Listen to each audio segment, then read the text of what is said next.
Now, in another matter, already this week, the Senate has confirmed two more well-qualified judicial nominees. Soon, Allison Rushing and Chad Riedler will take their respective seats on the Fourth and Sixth Circuit Courts of Appeals.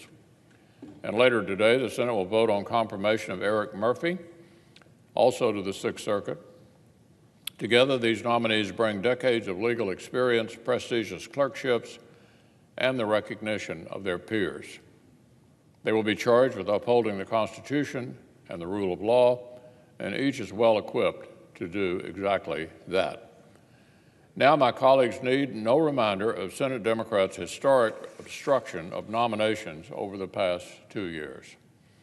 Under this administration, 135 nominations have required a cloture vote. 135 nominations have required a cloture vote. And 5 times more were required during the first 2 years than in the same period of the last 6 administrations combined. The final nomination we'll consider this week captures what I'm talking about perfectly.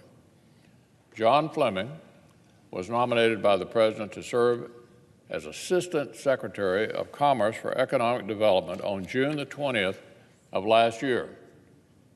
This is an Assistant Secretary of Commerce. Mr. Fleming has an impressive record. When the Environment and Public Works Committee first considered his nomination last summer, a significant bipartisan majority voted to favorably report his nomination.